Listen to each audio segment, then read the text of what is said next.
Hi everyone, it's Jennifer Shinkai. I am a diversity and inclusion consultant and leadership coach in Tokyo.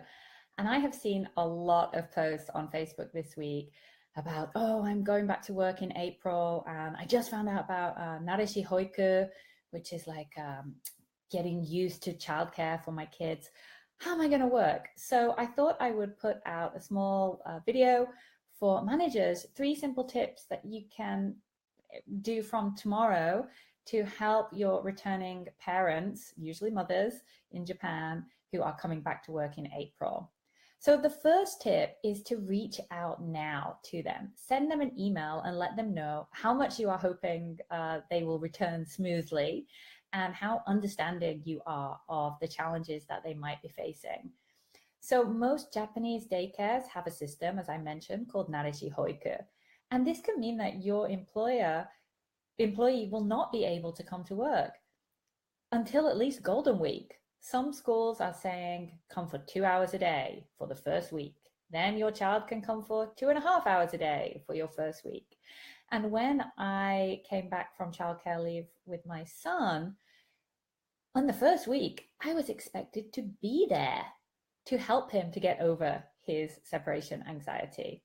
So as an employer, reach out and find out what's going on, what's the situation. Because I can tell you there are many mothers in Japan right now who are incredibly stressed, not only because they're leaving their little ones behind, but also they just don't know how to navigate this with you. And so I would also lower my expectations when you reach out and let your team member know, I don't expect you to be operational until after Golden Week. So don't worry, because your kid is going to get sick.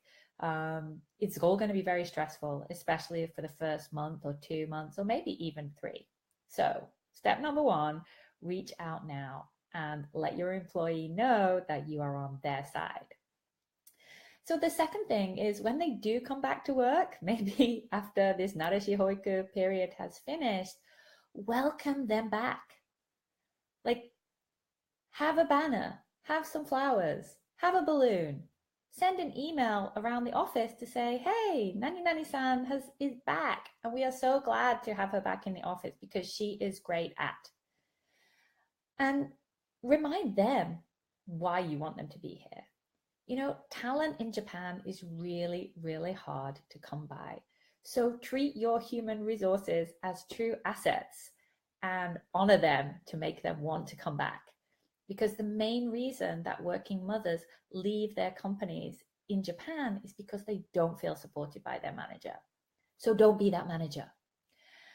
When I returned from my second childcare leave as a APAC digital marketing manager, there was no computer ready for me. So for the first 2 weeks, I had to work on a laptop.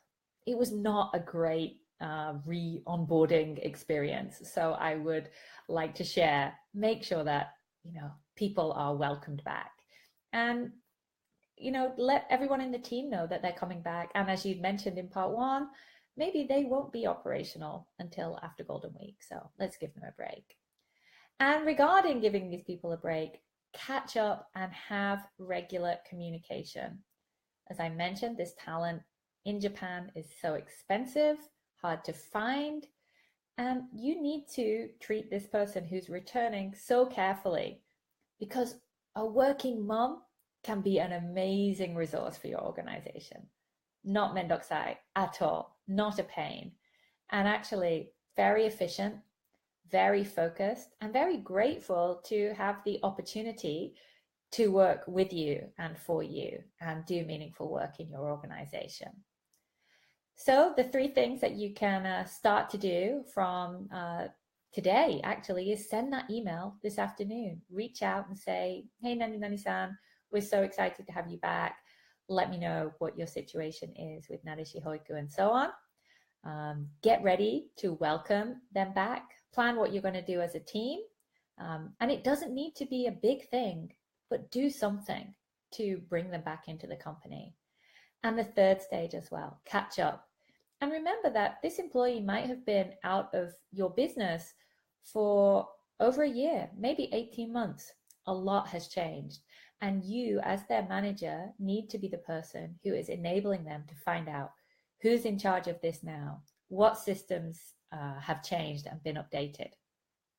So I hope those are 3 helpful tips for you to help the onboarding of your returning employee after their childcare leave go really smoothly and enable us to empower those women to be valuable assets to your organization. Thank you very much, and I look forward to reading your comments below. Bye.